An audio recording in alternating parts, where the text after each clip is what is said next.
ni ñen kali min ke ni kali fule ko fule munye ko mogo do be o ba fo ko jihadu tala sisa jihadu min be kinin jihadu o te tiñaye jihadu wajibilen do al jihadu madin ciiden ko jihadu koni be continuer fo kata jiya wuli ciiden ko la hijratan ba'da al fath walakin aniyatu wal jihadu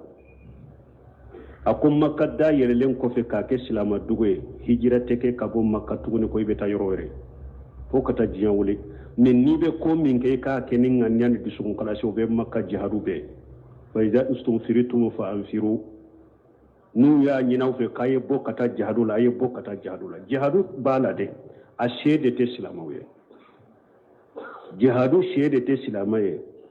alimananya alanya siranya na dusukuntu kono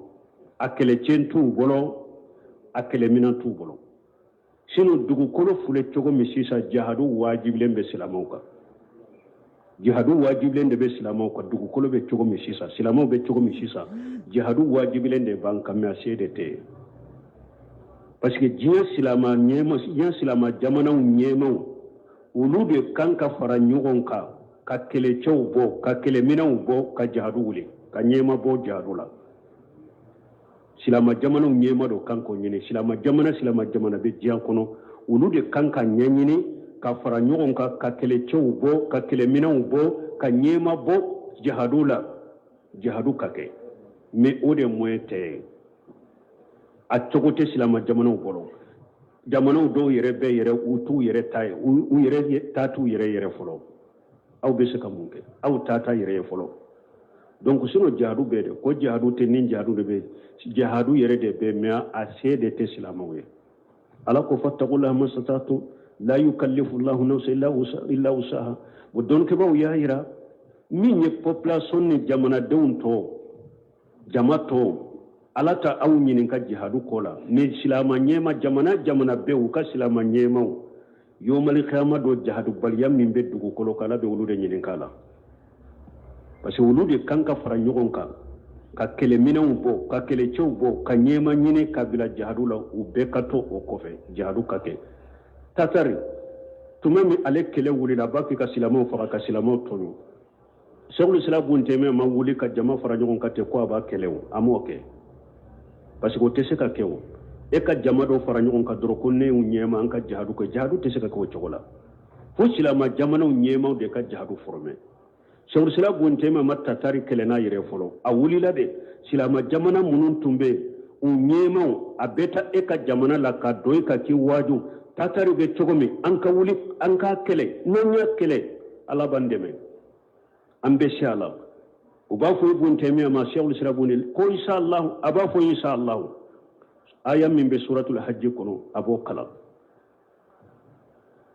ayen boli ke masakeu ni nyogon cenni ncogo de la fo aya masakeu be laso jihaduma be sonna kullasu be sonna jihaduma akon ka jihaduli nanya jihaduli ala bande maka masakeu sonna ka fara nyogon ka jihaduli shaykhul islam bunte mi yera jihadu inkeneka ala yudde maka fana usera tatari maka ka kele cinya bolo donc jihadu wajibila de a wajibilen banka de a moyna sende te me ka fo jihadu te sisa ni jihadu de ay silamiya jihadu te bola fo kata jiyawle me sede te silamawe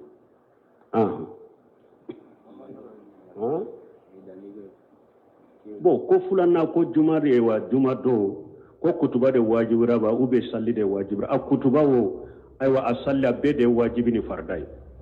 doni ke ban ko yere ni ala ko qur'ana ko janu di ali salati mi yawmil jumati fashaw la dhikrillah u yo ke kutuba inde ngo de pini kutuba kalana sigira mimbarika weleli mimbeke oye bara be haramu ya mugobolo oye bara be haramu ya mugobolo ni almami sigira mimbarika weleli mimbeke no o weleli kera silama ke ni juma wajibiri ka ibe bara la nima dabila kato wakati fo kata juma jigibe haramu de la ibe bara mina haramu doika ni nga folo mi soro kono na folo haramu yalelo don ke ba be bolo donc kata kutuba la fo kata e wa salli yere ba pew o bede wajibilen bi kay kata o bede farday ika e mai hari ta jonna yere fasamanta bola kateme hari ka kutuba yere kono janko mogo do be kutuba de be teme ulula ube bena be sallima oni kata bele bele bade ciden ko yere ko juma wakati folo ni tara be komi ye nyame sadakati fulana ni tara be komi ye misi sadakati sabana ni tara abe komi ye saga jigi gerela mat sadakata geru dafalendo nanina ni tara be komi ye se sadakati duruna ni tara be komi ye sefan sadakati minni almamin nana kai sigi mimbari ka malikiya munun be juma dala ni mogo munun nana jonna ni bu togo sebe ni baraji min kaka almamin sigira mimbari ka daro be pape u datu o baraji munun be sebe e togo te ye wulula almamin nana sigi mimbari ka daro malikiya munun be juma dala ni be mogo togo sebe ka baraji nunun di ulu be pape u datu de donc kata kutuba depuis ni aywa almami sigira mimbari ka weleli min be kede ka ika bara bila kata kutuba lame o yere de wajibi ka ani kata salli lame ni darura ye mogo min soro de darura do de e soro kutuba tara kita ciden ko man adraka min as-salat faqad adraka as-salat ujurani darura do de e soro kutuba tara kita me juma ibena wakati mi almami arakan kelen yere teme ibena arakan labayin ko ne ye uruku soro almami bolo ciden ko iye juma soro ibe arakan kele faraka men ni ema foy soro almami bolo ya soro ta yalla bona juma tara ki da salli fana salli ni be juma wore soro misiri wore ta juma salli ni ma juma yere soro misiri wore la ebe salli fana de salli kola men min ye farda en ko ni depuis kutuba lameli fo kata juma salli ba o bede farla ikatu lamme ni almami be mimbari kan ni emata ibe bara la ibe bara haramu yalena Barengala hadisa wetu kewani nanche kama fata kun fakudu aro kama fata kun fatim sana franco bo ko ciden ko ija ataytum ila salati fatu wa alaykum bishakina fala tash'u wama fatakum fatimu wa fama adrakitum fasallu wama fatakum fatimu ninna na hadisa kai riwaya dola harisai riwaya dolo fama adrakitum fasallu wama fatakum faqudu ko nonu be fara nyon ka cogodi ni riwaya fula de kera sababu ye doni ko ka hakilna bora nyon koroni yorola yala ni enana misali la safu arakan fulo fula e ya soro ulu ye edda ebbenna arakan laban fula de ma alimami bolini alimamu yo salli ni alimamu ye salamu bila safu arakan fulo fula min taraka edda ibu salli cogodi munun ko fama drakitumu fasallu ma fatakum fatimu abbenna minna ya salli minye adda aya timme ulu bolo donc arakan fula min taraki da har nube bange de ni sora be da uka etu bange ete sora dauka parce que eka arakan laban fula de do eka salli timelende do ibe fata dronde kalaida jukurite sora daka ibe tahiyya ka salamu bila fatimu irwaye benani ninde bo munun tara fagudu ulu fagudu koro ulu ma famu ulu ko fagudu aya sara ko nan ko an ka sara de ko juru do ni la cogo mi ki ba sara ko cogo de la nan ko an ka sara de safo arakal folo fula ube ke cogo de ube bange de sora be daka ko danko ko nu an ko aka sara de ko ni e fana bu salli ibu bange be sora daka me kuma sahalen ye minye fatimu ani faqudu be mana kele ube mana kele kuma min sahalen do ibenna arakan fula min yidda ni e benna arakan laban fula na safo la arakan fula min yidda e ka salli laban de do ibe fatiha dronde kala ku ewa afoy da jukoro sorate dawka fatimu ruwende sali parce que faqudu yire arabu kan na korde fatimu e qur'ana kuna la ko fayja qadaytum salata fazkurullah qiyaman qu'udan wala junubikum ala kun nisalli timira iska fayja qadaytum salata fazkuru akorde na yasallu sara ay ala ko suma wode do fayja qadaytum salata nisalli dafara tuma mi jinnaw nana ka ciden lammen ala ko falamma qudiya tuma mi ciden ka kalan timmina falamma qudiya eska kore tuma mi ciden ya ka kalan sara falamma qudiya tuma mi ciden ka kalan timmina juma yuro يا أيها الذين آمنوا إذا نودي للصلاة من يوم الجمعة فاسعوا إلى ذكر الله وذروا البيع ذلكم خير لكم إن كنتم تعلمون فإذا قضيت الصلاة إسكا قرد ناي جمعة سرا فإذا قضيت الصلاة نجمة تمرا جمعة صلي تمرا فانتشروا في الأرض دونك فقدوا أن فاتموا بكرا مانا كلندي دونك كما سهلين يدي إبنا أركان فلو فل إبنا أركان لبا منون الإمامي بلو ulu de e ka arakan folo fulay ni salamu ban bilala almami salamu bilani jama e be nani arakan fula minye uyu ka salli labande ibe fatia doronde kala sorate daw ka iti kampere nay ninde sahlen ube mana kele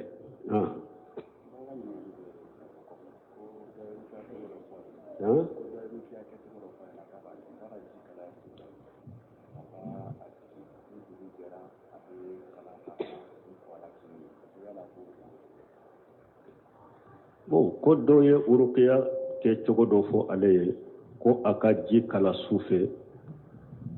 ni aye ji kala aba ajigi ni ji kala yara ba jigi kashi ni dugu jera abe kala ka ka kwala bo min yen nin cogo ye ne to do salafu bolo ne be min do na sabatira salafu bolo ibe ji do minan seneman kono ka qur'ana kala ka mi ka kwala me min ye ka ji kala ya ika bila kashi ni dugu jere ka kalaka nten nindo salafu ka tabolo la ne be min do ala dro kalam de ke ibe qur'ana kala ube chiden do ube se ka kala ji ka kamiti yere ko ala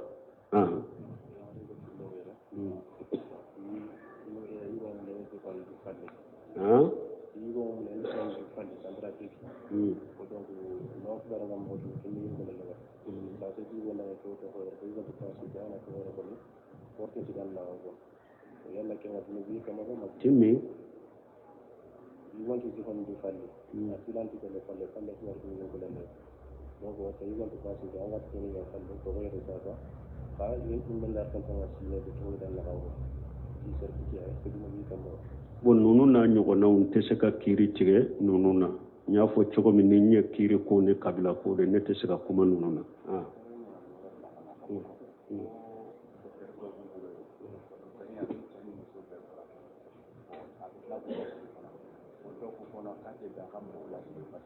kamunge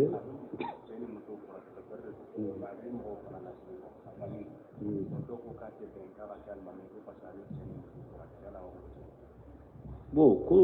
doye nyinin kalike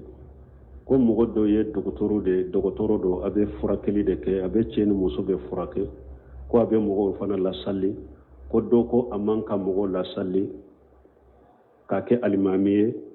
ko parce que abe cheni muso be furake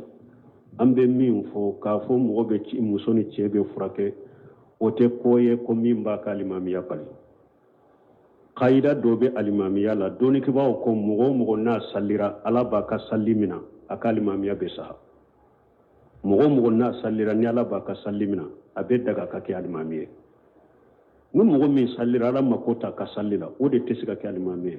ko ba boro min ba kafiriya ka bo silamiya kono ube ko ba bolo min ba ke mushrike shirkul akbar ka bo silamiya kono o de kalimamiya te saha min mogo na sallira ni ala ba ka sallimina o alimamiya be saha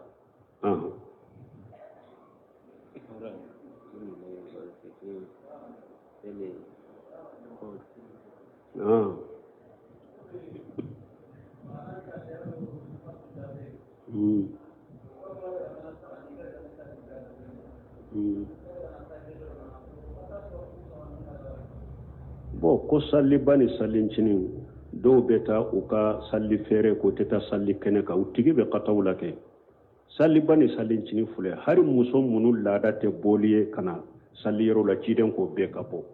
e ba koro beta fere ke cogodi ka salli kene toy ngodi ato don ke ba ka nyugo soso rebe salli kene ne alila shawul islam bunte mi abaka salli ba kene kana salli cini kene kana salli kene ka ko fardo aynu de do ko don ko do baka do ko fardu kifaya wajibi do ko fardu aynu de ko parce que munna o ko fardu aynu do ko ciiden ko hari muso ka bokana hari muso min yerete salli na be bange jolila abe kalo bola ciiden ko abede kana no kana do salli kenenka no ka sigi ko fe silama ka hera no ka duwawu aka ke munyana har ummu atiya tuma mi ciiden ko abbe ka bo ako muso do be hijabu te soro bolode ciiden ko hari nibi ka balima muso do de ka hijabu singa do ka hijabu singa ka boy kata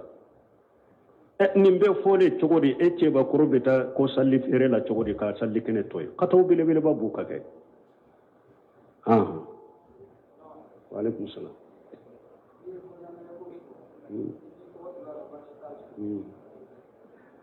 ko bolna nege ki togo sabala basitala basitola ki togo sabe ka bolna nege basitala ko abdullah ibn umaru a sebelen tumba ka bolna nege sanfe abdullah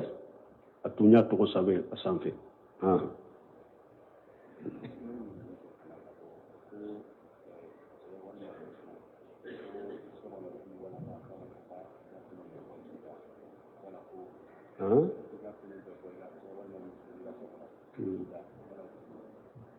bo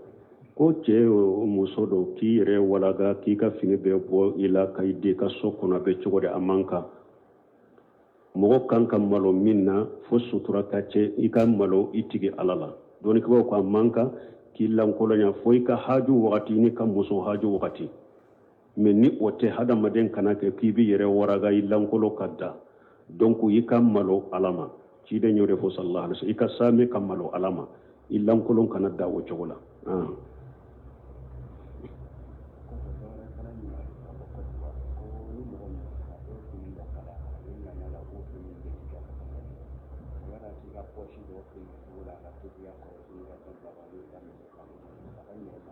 k'a dɔn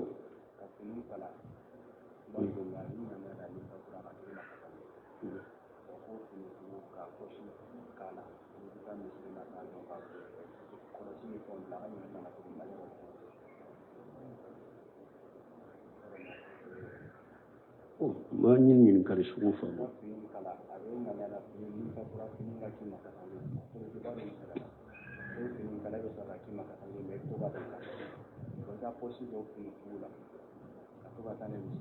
ko mɔgɔ dɔ ko ka fini kala k'a kɛ doloki a b'i kan na mɛ a b'i kan ŋaniya la n'i fatura i ka fini k'i kasanke o bɛ cogo di bon fɔlɔ la silamɛya sariya la mɔgɔ bɛ se ka fini dɔ labɛn k'a bila ko nin ka kɛ n kasanke baasi t'o la mɛ kana fasamanta wɛrɛ de ɲini a la ko fasamanta wɛrɛ b'a la a b'o ɲɛ i ye o de tɛ masala dɔw bɛ u ka naamu finiw lasago ko a bɛ kɛ n ka kasanke naamu fini a ka baara ye de n'i bɛ naamu la wagati min i b'a dɔn n'o banna dɔrɔn ani sarabetu tɔ bɛ kɛlɛ ɲɛ fasamanta wɛrɛ si ni barika wɛrɛ si t'a la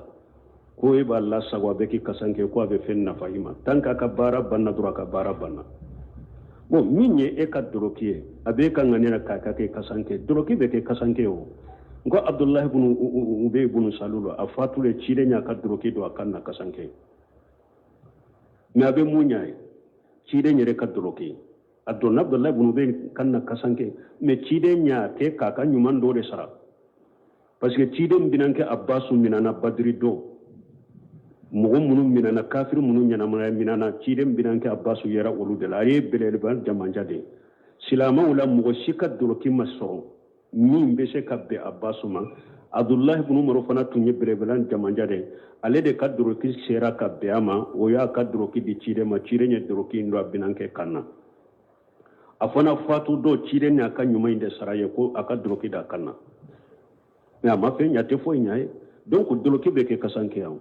kasanke kɔni ye de hadamaden farikolo ka sutura dɔrɔn a ka sutura ni fini ye a ɲuman de ye fini jɛma ye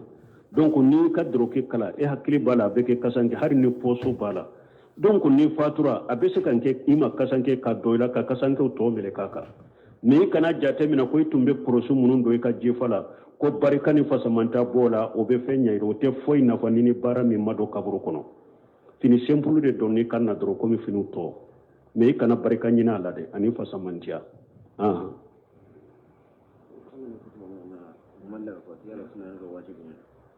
bon ni nyen nin jaabi o don ko ni be mimbari ka ka bere mina be cogodi nya jaabi o do jaabu do kono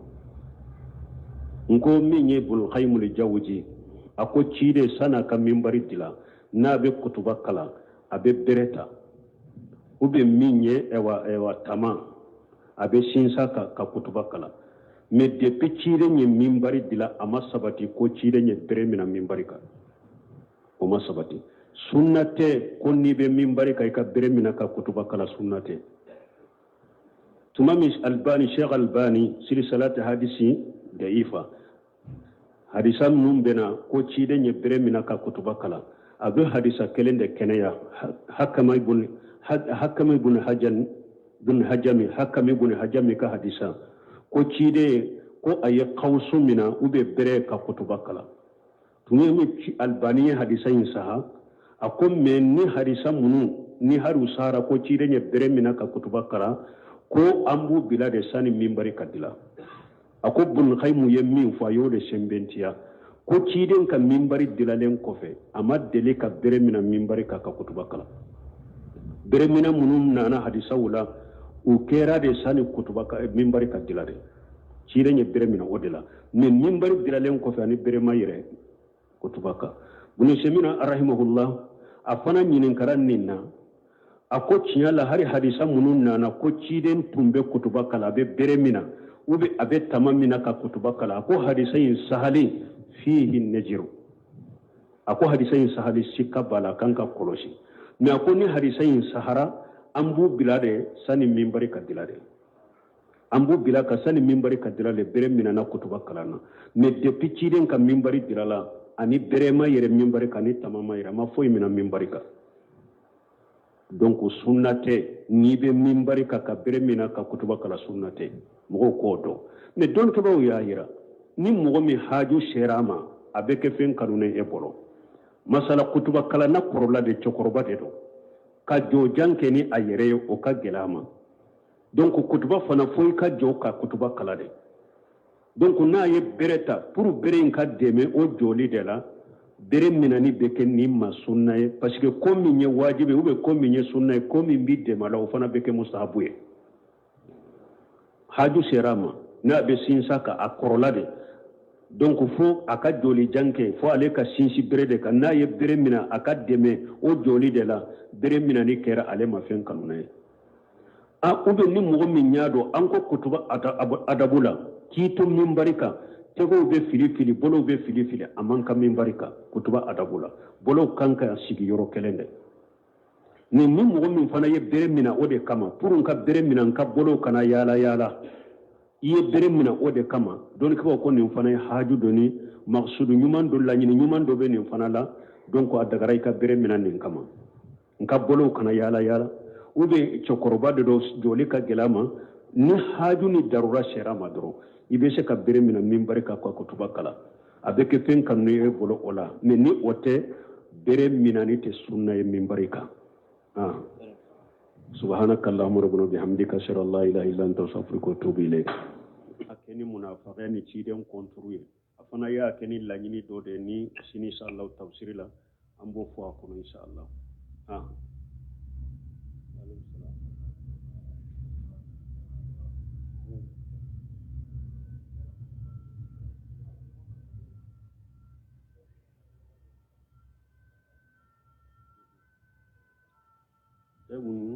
ni ɲininkali min kɛ ko ɲininkali saba a bɛɛ bɛ jaka ko ka fɔlɔ ye mun ye i balimakɛ dɔ i n'a bɛɛ bɛ ɲɔgɔn ka du kelen kɔnɔ yala i bɛ se k'i ka jaka dama wa na baasi t'a la i bɛ se k'i ka jaka dama ni fantan dɔ dɔɔnikibaw ko mɔgɔ tɛ se ka jaka di mɔgɔ min ma ali usul wal furu usul ye mun ye bɔra minnu na ifa ofa kata ite se k'i ka jakaw d'u ma ube iba oba kata ite se ka jaka di nunu ma i bɔra minnu na ten parce que ni sete nunu ɲɛ u ka nafakati wajibira i ka de jako i ka nafolo min b'u bolo u t'a de dɔn ni se t'u ye se bɛ u ka nafakati wajibira i ka de i bɔra minnu na al-usul fulana jakka te se ka di minnu ma ali furu minnu bɔra e la e den o den ka jigi ka taa i jakka te se ka di ninnu ma parce que ni se tu olu ye sisan mun bɛ e u ka nafagati kɛri ka wajibi dɛ ni se ti den ye se bɛ fa ye i den nafagati wajibi de kan i den o den ka taa fo ka jigin i ka jakka te se ka di ninnu ma nafagati place la parce que ni se t'u ye e ka nafolo u ka nafolo de fo Sheikhul Islam Ibn Taymiyyah ani Ibn Usaymin rahimahullah ulu b'a fɔ i bɔra minnu na komi i ba ka taa ou bien i fa ka taa ka jakka d'u ma ni nafagati sababu o tɛ daga mais a ko ni juru de bɛ e fa la sisan juru dɔ donna i fa la juru in donna na ni sababu min ye fana nafagati ko tɛ parce que ni juru min don ni fa la ni nafagati da a ka nafagati ye ka wajibi de o juru sarali o tɛ bɛ jakka la dɛ parce que ni o bɔ jakka la dɔrɔn a bɛ komi toujours i y'a ka nafagati de bi ka bɔ i kan mais i fa ye juru ta ni cogoya wɛrɛ ye parce que misali la sisan a ye mɔgɔ dɔ de jogin u y'a a ka